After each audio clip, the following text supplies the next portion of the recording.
L'initiative de former une extension Arche de l'Alliance Njili avait commencé à Njili quartier 3, avenue Kingoï numéro 61, vers l'année 2015. Parallèlement à ces campagnes d'évangélisation, le pasteur Némi entreprit avec son épouse un ministère de la foi agressive, fort et béni. L'œuvre grandissait et se fit sentir le besoin de faire appel à certaines personnes converties, nées de nouveau pour l'encadrement spirituel. Ainsi fit née l'Arche de l'Alliance Njili, composée des nationaux et des expatriés. Parmi eux, on peut citer entre autres Papa Philémon Ndongala, Frère Jess et Frère Mbuta, pour en citer que cela. Parmi les anciens, donc ceux-là qui ont commencé avec les pasteurs de l'église de l'Arche Njili, c'était juste après que le pasteur est venu du Libéria. Il avait une vision. À l'époque là, il était encore à l'âge central comme pasteur assistant là-bas. Je suis allé lui proposer la vision que j'avais. J'ai dit, pasteur, dans mon esprit, je vois plusieurs gens d'Anjili qui ne prient même pas. Est-ce qu'on ne peut pas commencer une église Anjili? Parce qu'il y a au moins une petite cellule que j'ai commencé là-bas. Ça faisait presque une année après. Un jour, il m'appelait après les cultes que Jess, je te cherchais. C'était un jeudi comme ça. J'ai dit, Jess, je te cherchais. Je dis, mais voici. Il dit, non, maintenant, le Seigneur m'a mis à cœur de commencer l'église Anjili. Donc, nous allons commencer l'église Anjili. Puis c'est comme ça, nous allons chercher d'autres frères. Nous allons voir comment est-ce que nous allons faire pour démarrer cette église-là. Et lorsqu'il m'a dit ça, je pensais aller voir le frère Mbuta.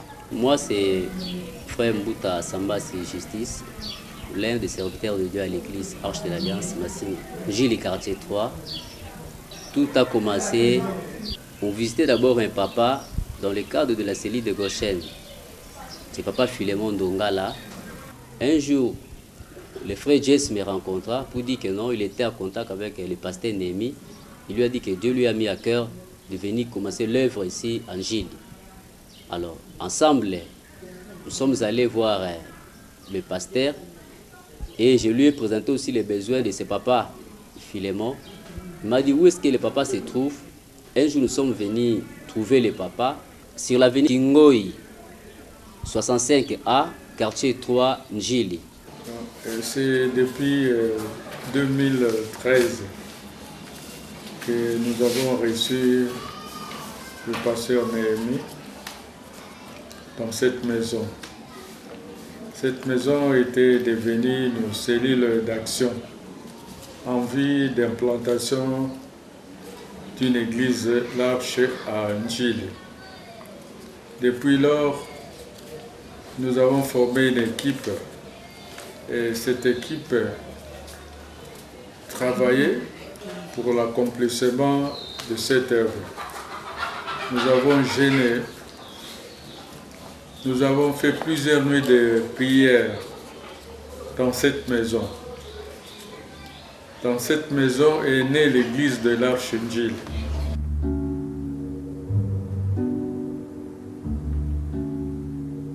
Comment commencer? Donc, il faut commencer par faire des porte-à-porte. Ces porte-à-porte-là, la cellule devait nous servir comme un lieu où nous devions nous réunir. Et chez Papa Ndongala, il y avait une cellule qui existait déjà. Dans cette cellule-là, on a rencontré, le premier lundi que nous sommes allés là-bas, nous avons rencontré presque 3 personnes. Il y avait Papa Ndongala lui-même, Papa Marcel et sa femme. Donc, plus nous 3 aussi, nous étions avec le pasteur Némi, Maman Elali et moi. Donc, 6 personnes. La première réunion de la cellule, c'était 6 personnes, on s'est réunis. Là, c'est une jury, tu vois ça comme un grand miracle. On a commencé dans un milieu pauvre, avec peu de gens. Nous avons commencé l'évangélisation. Cette évangélisation nous a apporté beaucoup de fidèles. 5 personnes, je peux dire. Mais après quelques semaines, nous sommes arrivés à 20, 25, 30. Et on priait toujours dans cette maison. Et nous avons commencé par les nuits de prière. Nous avons commencé par être là chaque jour de la semaine, faisant le porte-à-porte. Et on a passé des veillées à des fois en pleine ligne, par manque d'un endroit habité. Un jour que nous avons eu une nuit de prière. Mais ce jour-là, tous les membres n'étaient pas présents. Sauf une personne était arrivée, c'était Maman Elali. Et nous avons fait cette nuit de prière à deux. Et vers 3 heures du matin, pendant la pause, le Seigneur m'a révélé par vision, il m'a montré l'église de l'Archangel. Et c'était comme ça, on a planifié qu'il faut qu'on fasse des porte-à-porte, donc le jeudi, les lundis, et les lundis soirs à 17h, il y aura une réunion des cellules. Donc après, on va gagner ces âmes-là, qu'on va gagner, et les soirs, ça serait une raconte. C'était comme ça qu'on avait commencé. Nous sommes allés faire des porte-à-porte jour après jour, et le Seigneur vraiment nous a assistés parce qu'il y a plusieurs âmes qui ont été touchées. Mais d'abord, on a bien commencé, d'abord dans un milieu régulier, mais avec la prière des jeunes, et nous de prière, finalement, Dieu nous a fait grâce. Et Dieu a quand même détruit toutes les œuvres de diable, tous les obstacles. Nous avons vraiment sauté tous ces obstacles-là. Aujourd'hui, Dieu nous a fait grâce. Nous sommes dans un endroit où maintenant nous prions avec un grand nombre de gens.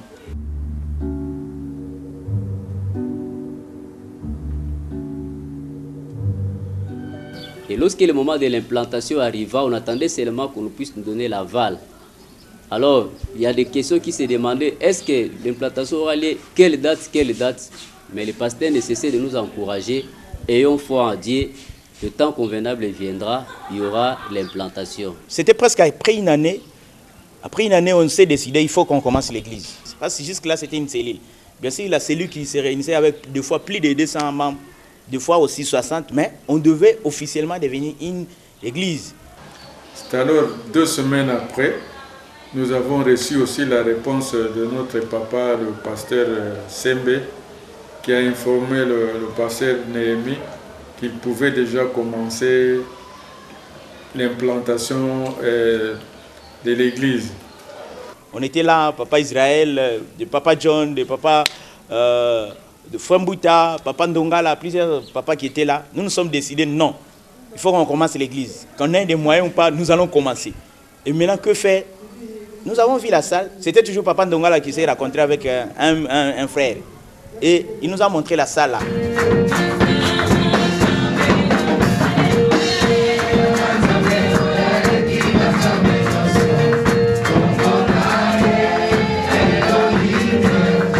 Nous avons commencé l'église, c'était le 29 novembre 2015. Nous avons commencé, c'était aussi la date de mon anniversaire. Nous avons commencé l'église. Quand nous avons commencé l'église, mon père priait toujours à la maison. Il disait que moi, je vais avoir une église de plus de 50 000 membres. Et nous avons vu l'église de la manière dont Dieu le voyait. Mais la réalité, c'était autre chose. On devait commencer l'église. Et je me souviens encore, les jours où on devait commencer le premier culte. On arrive dans la salle où nous devons commencer le séminaire. La propriétaire de la salle se manifesta en bras de fer disant que non, si nous ne totalisons pas l'argent pour ce qui est du loyer, nous n'aurons pas accès dans la salle. Imaginez-vous le même jour alors que les invitations étaient déjà distribuées de part et d'autre et c'était le premier jour du séminaire. Mais le pasteur Néhémie ainsi que son épouse Maman Elali nous ont envoyé, nous qui étions sur le terrain, le message pour dire que ne vous découragez pas, qu'on nous donne la salle ou pas, aujourd'hui il y aura le début du séminaire, même en pleine ligne. Nous allons le faire même dehors, à l'extérieur. Pour moi, c'était un message qui avait fortifié tous les ouvriers qui étaient là sur place. Et par la grâce de Dieu, au même jour, les après-midi, vers 16h, si je ne me trompe pas, et le message arriva encore pour nous dire que non, tout est bien réglé, et que le séminaire aura bel et bien lieu dans la salle. C'est en ce moment-là que nous avons commencé un certain novembre 2015, le 29. Et le 29 novembre de cette année, nous avons totalisé une année. Aujourd'hui, quand je te parle là, après une année, maintenant, nous avons maintenant 1000 personnes. Vraiment, c'est vraiment un grand miracle. Vous voyez, Dieu même dans la nature, il y a toujours une semence. Quand cette semence est plantée, après un moment donné, cette semence va porter beaucoup de fruits, comme c'est écrit dans la Bible. Paul a planté, Apollo a arrosé, et Dieu a fait croître. Vous voyez, c'est Dieu qui fait croître. Vraiment, aujourd'hui, justement dans la joie, parce que Dieu a fait croître son église.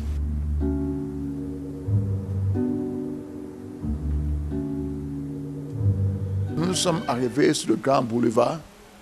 D'abord, on a commencé avec une campagne pendant une semaine. Et le dimanche 29, premier culte, c'était à peu près 500 personnes. Hein. On a commencé avec un grand éclat.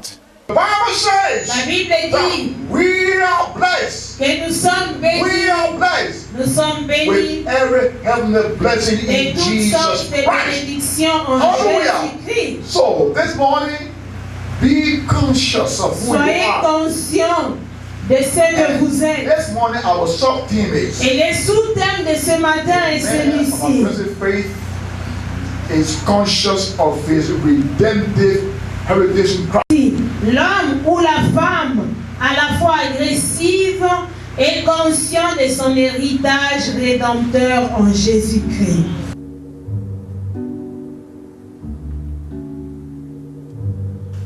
Vraiment, je dis toujours, c'est un miracle. C'est vraiment, c'est impossible à tout expliquer. Parce que Dieu a beaucoup agi ici à Saint-Julie. On n'a pas cru après une année. Dieu fera de grandes choses comme ça. Maintenant, l'église marche très bien. Nous sommes, on peut dire, maintenant stables. Même après une année, Dieu a fait garde, on a le propre instrument. L'église croît. Chaque dimanche, il y a toujours de nouvelles personnes qui viennent. Mais aujourd'hui, vraiment, les choses marchent très bien. C'est vrai, il y a toujours un obstacle, mais par la foi, nous allons vaincre.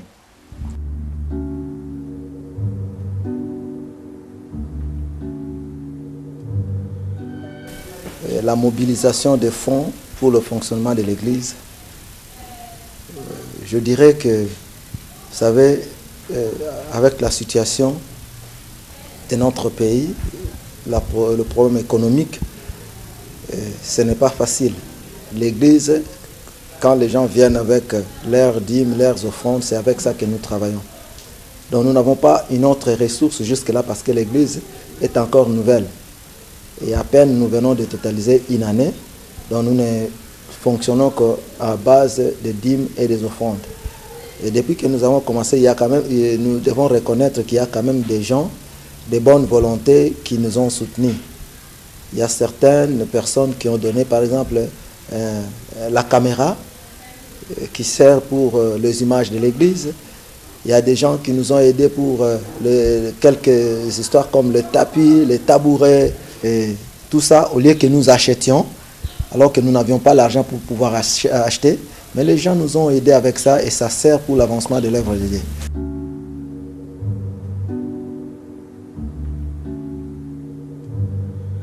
Comprenez qu'il y a des dépenses énormes à faire parce qu'après chaque culte, il faut engager une dépense, pas des moindres. Il y a par exemple le carburant parce qu'on n'a pas de courant.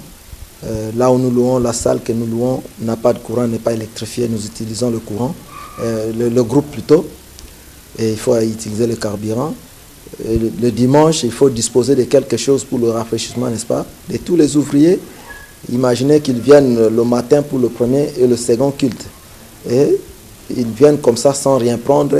Vous les retenez comme ça jusqu'à dans les après-midi. C'est aussi le corps qui a besoin d'être rafraîchi. Donc, il faut disposer quelque chose pour eux. Il y a, je disais tantôt aussi, je parlais, n'est-ce pas, de loyer de l'écodime, le loyer de l'église, le loyer du pasteur, la salle de prière, tout ça, ça demande de l'argent. Mais quand nous faisons un peu une réflexion sur tout ce que nous recevons, nous dirons que c'est vraiment le Seigneur qui est en train de nous soutenir. Sinon, de nous-mêmes, on ne saura rien faire.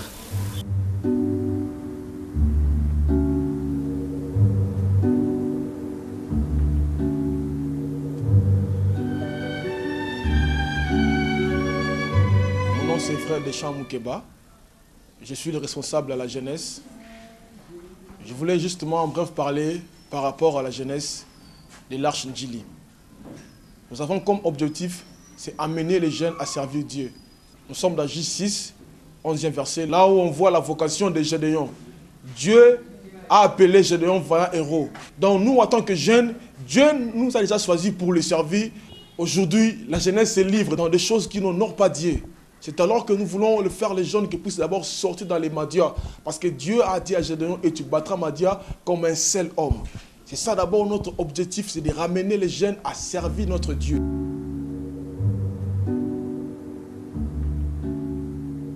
Notre souci, c'est de créer un grand centre d'apprentissage.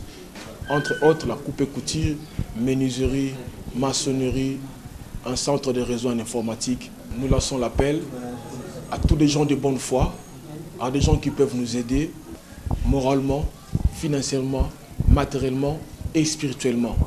Que Dieu vous bénisse.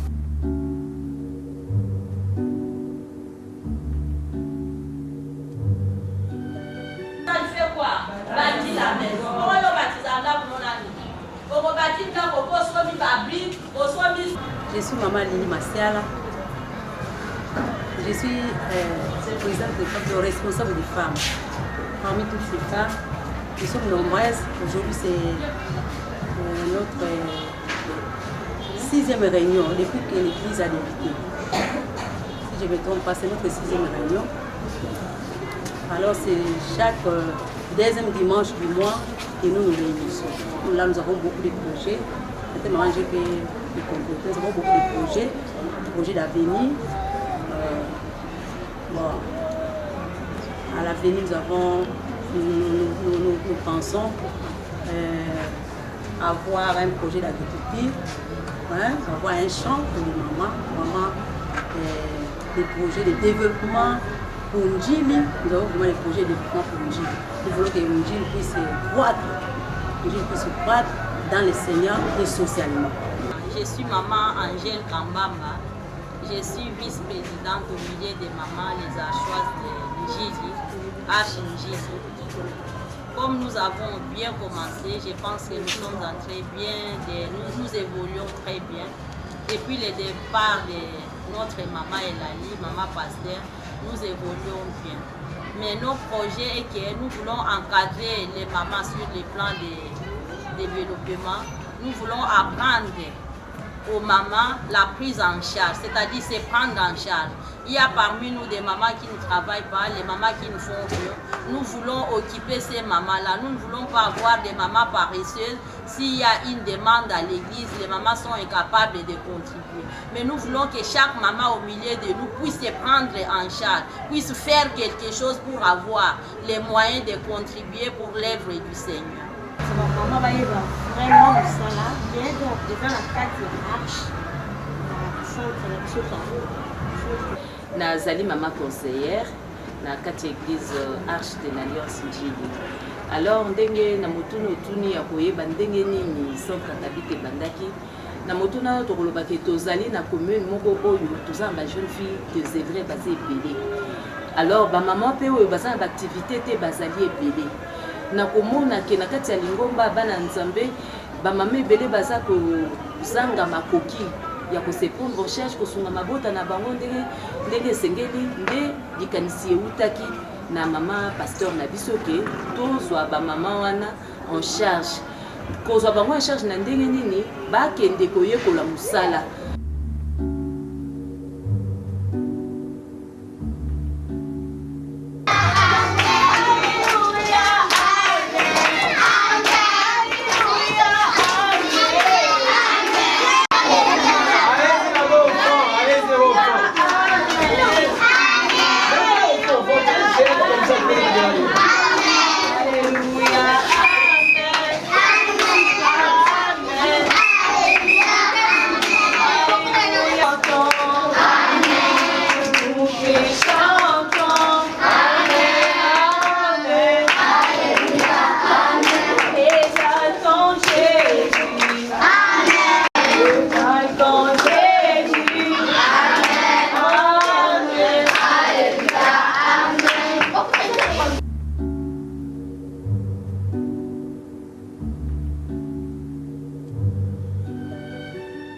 nous avons les projets lointains, aussi le projet moyen terme, encore le projet encore plus près.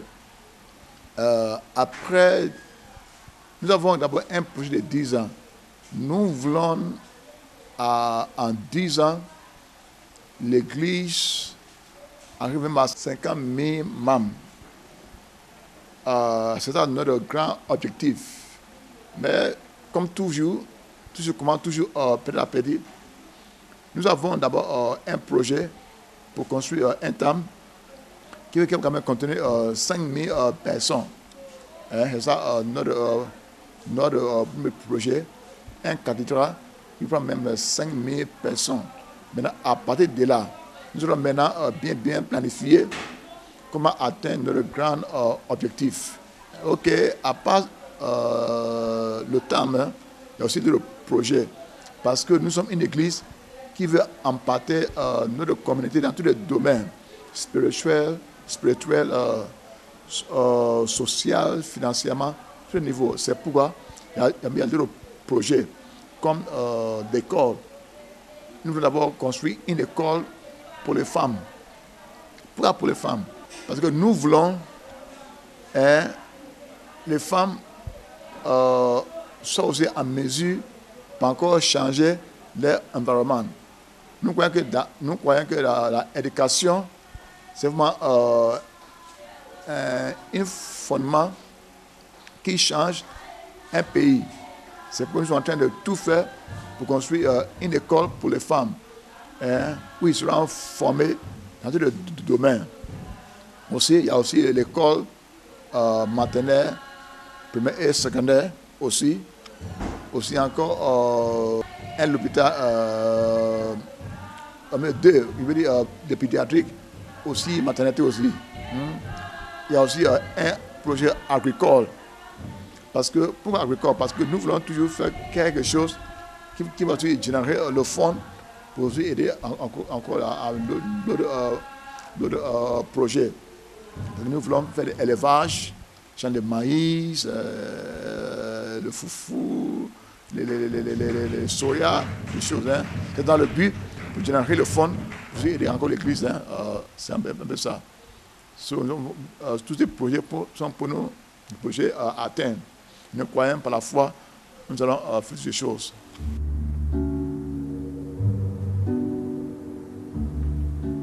D'abord, nous sommes une église missionnaire. Nous ne voyons pas seulement Arche Njili, mais nous sommes un pont pour le 5 continents du monde. À partir de l'Arche Njili, on va impacter les 5 continents du monde. Oui, c'est comme je encourage tous les frères et les sœurs pour chercher le Seigneur, pour être vraiment en contact avec Dieu lui-même. Parce qu'à travers l'Arche Njili, un réveil va frapper le monde entier. Je le crois de mon cœur.